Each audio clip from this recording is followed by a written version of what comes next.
you will realize the value of prayer so much more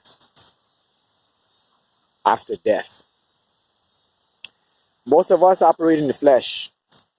We do everything in the flesh. We think with our human mind and human reasoning. And we think that science answers all questions, but it doesn't. It's the Holy Bible, the scriptures. And in there it tells you that prayer is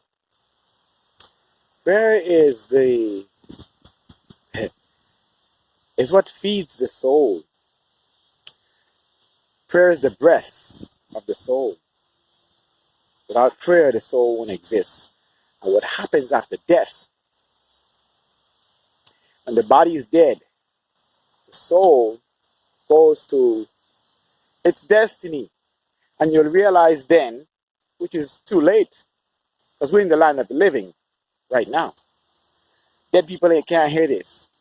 But after you die, you'll remember this video.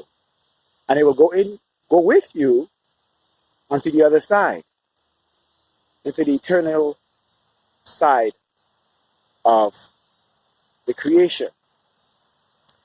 And there you'll realize that you didn't make enough divine deposits into the heavenly bank account. You didn't pray enough while you were living in this world in the flesh. And then your soul will realize how damned you are based on how much prayer you deposited while you are alive in the world. And so then you will suffer for your lack. You'll suffer for your lack. And it's going to be the realization, the ultimate realization, that if someone is not praying for you, who is alive on earth in the flesh, then the soul suffers more.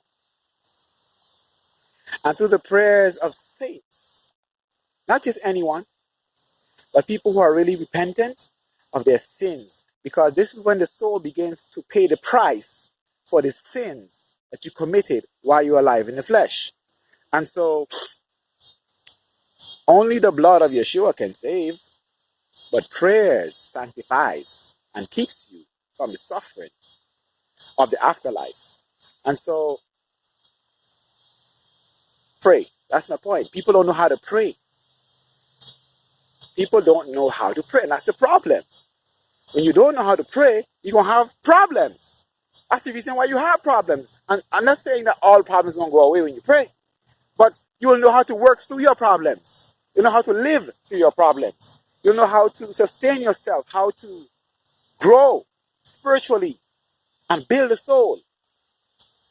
So what I want to tell you is pray a whole lot more than you do right now. Because that is your divine deposit into the divine heavenly bank account, into the most holy place of the heavenly sanctuary, right now where judgment is going on in heaven. So this is a serious message I want you to consider while you are alive in this world. Because after death, prayers can't work for you. Somebody has to be praying for you. And this is according to scripture. I have my Ethiopian Bible and the Dead Sea Scrolls, and I'm learning a whole lot from divine revelation that was hidden, given to the Ethiopian Christians for thousands of years.